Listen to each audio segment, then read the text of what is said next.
many different greens can I make from just 2 yellows and 2 blues? This is the watercolor palette I use most often.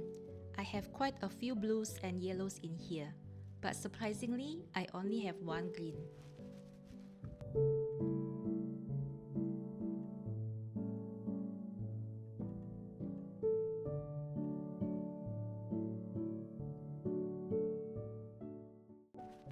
Even in my larger palette, I still have far fewer greens than blues or yellows, which made me wonder, how many greens do I actually need?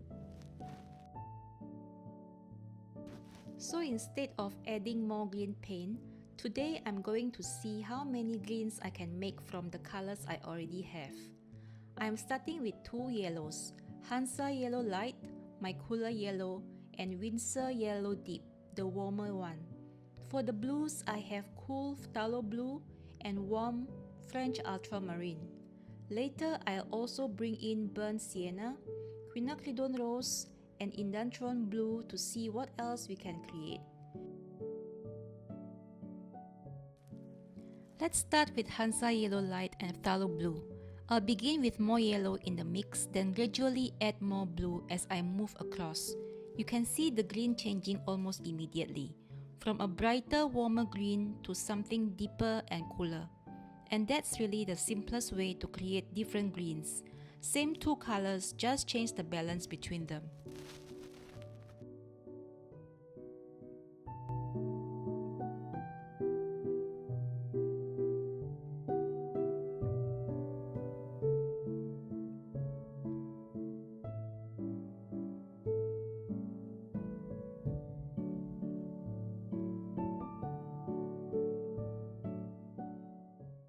Now I am keeping the same Hansa Yellow Light, but switching the blue to French Ultramarine.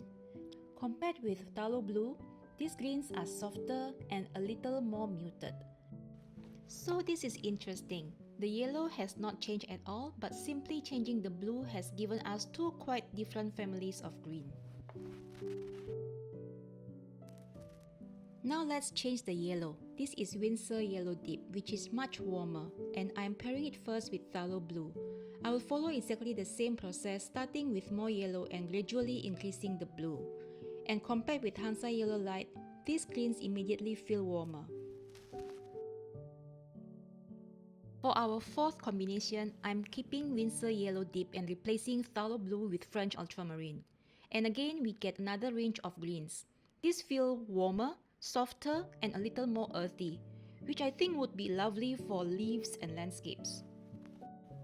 So from only 2 yellows and 2 blues, we already have all these greens. Some are bright and fresh, some are cool, and some are much warmer and more muted. And we have not used any green paint at all. And now comes the fun part. I want to see how much further we can push some of these greens. I'm starting with burnt sienna. I'll add just a tiny amount first and then gradually add more. You can see the bright green becomes softer, warmer, and much earthier. Next, let's try Quinacridone red. Because red sits opposite green on the color wheel, adding even a small amount starts to neutralize the green. As I add more, the color becomes softer and more muted. But I want to stop before I lose the green completely. And finally, I want some really deep greens, so I am bringing in Indanthrone Blue. Just a little takes these mixtures much darker and cooler. This would be useful for deep shadows or anywhere I want something that's almost but not quite black. And this is my little green library. I could probably keep going and make even more, but I think we already have more than enough to paint with. Rather than making more, I'm going to pick a few of my favorites. The ones that are different enough from each other and that I could actually see myself using.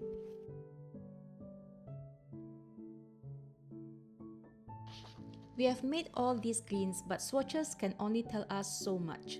So let's see what these colors look like when we actually use them in a painting.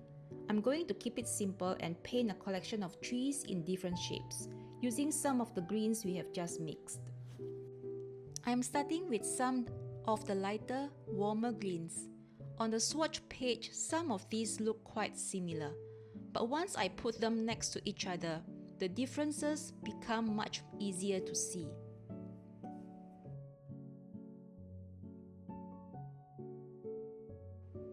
And now some of the cooler greens. Even though everything here is still green, changing from warm to cool helps the trees separate from each other and gives the forest a little more depth.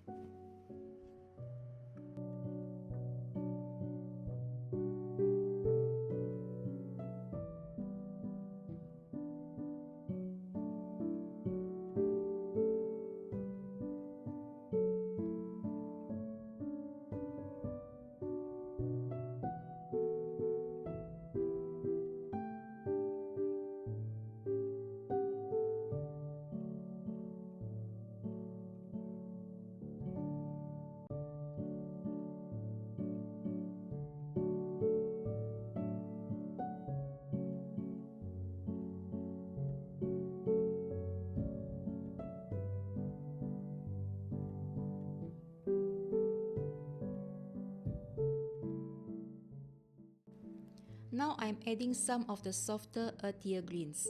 I really like how these sit next to the brighter colors.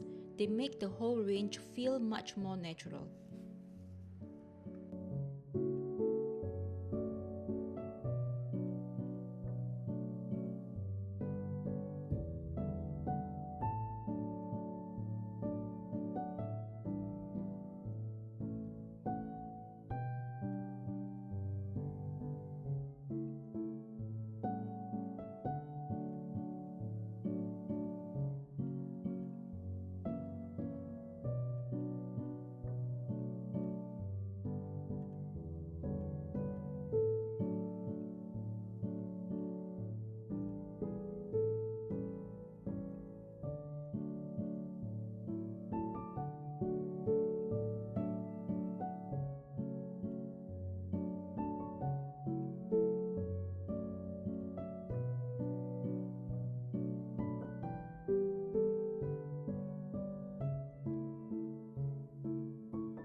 For the darkest areas, I'm using the greens we deepened with Indanthrone Blue.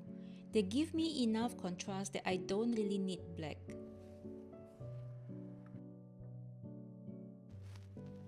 Once the watercolor is dry, I'm switching to colored pencils to add the trunks and branches.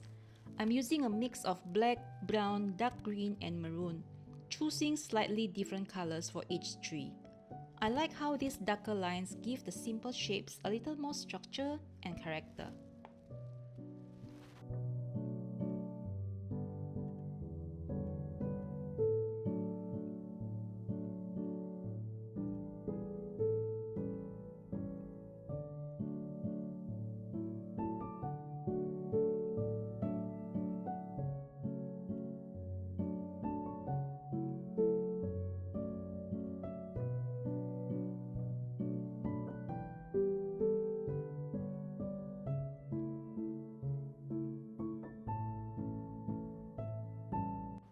And here they are, a whole collection of trees all painted with the greens we mixed today.